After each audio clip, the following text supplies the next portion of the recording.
भयानक रस किसी डरावने पशु आदि को देखने, किसी अपराध के लिए दंड पाने की कल्पना आदि से उत्पन्न हुई मन की व्याकुलता को भय कहते हैं।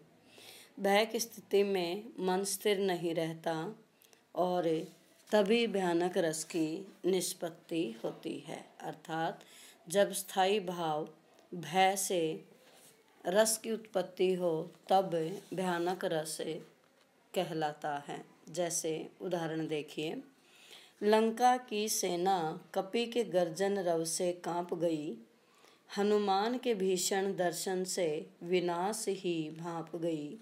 उस कंपित शंकित सेना पर कपि नाहर की जब मार पड़ी, त्राहि त्राहि शिव त्राहि त्राहि की चारों ओर पुकार पड़ी।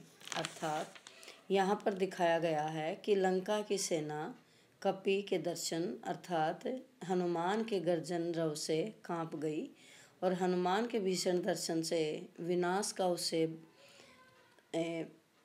पता चल गया कि अब सब कुछ विनष्ट होने वाला है। और उस कंपित शंकित सेना पर जब कपि अर्थात हनुमान की मार पड़ी तब चारों ओर त्राहि त्राहि की पुकार सुनाई दी।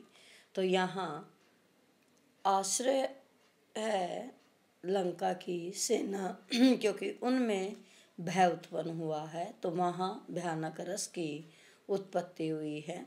हनुमान आलंबन है और उद्दीपन यहाँ है हनुमान की गर्जन रव और भीषण दर्शन, और इसमें अनुभव है कांपना या त्राहि त्राहि करना, और संचारी भाव है शंका चिंता आदि, ये संचारी भाव है। इन सब से पुष्ट होकर भयानक रस की अभिव्यक्ति हुई है। अर्थात भयानक रस में हमेशा भयानक वस्तु को देखकर या व्यक्ति को देखकर ही भय उत्पन्न होता है। अर्थात इस रस का स्थायी भाव भय है। किसी भयानक अथवा अनिष्टकर वस्तु या व्यक्ति को देखने, उससे संबंधित वर्णन सुनने, स्मरण करने या कल्पना करने से चित्त में जो व्याकुलता उत्पन्न होती है उसे भय कहते हैं। और इस भय के जागृत और उद्दीप्त होने पर जिस रस की निष्पत्ति हुई, जैसे यहाँ लंका की सेना में हनुमान को देखकर भय उत्पन्न हुआ, तो यहाँ भयानक रस की निष्पत्ति हुई है।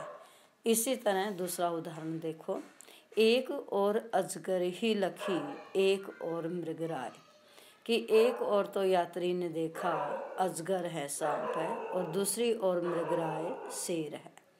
विकट बटोही बीच ही मूर्छो खाए, परियो मूर्छो खाए, कि बटोही अर्थात यात्री, विकल व्याकुल, कि इन दोनों को देखकर यात्री व्याकुल होकर बीच में ही मूर्छित होकर गिर पड़ा। अर्थात यहाँ भयानक रस की उत्पत्ति हुई है क्योंकि यात्री एक तरफ अजगर और दूसरी तरफ मृगराय शेर को देखकर भयभीत हो गया और उस भय के कारण वह मूर्छित होकर गिर गया। अर्थात स्थायी भाव यहाँ भय होता है। आश्रय भयानक या डरावनी वस्तु या व्यक्तित्व, उद्दीपन जो है उसकी भयानक उसकी चेष्टाएं होती।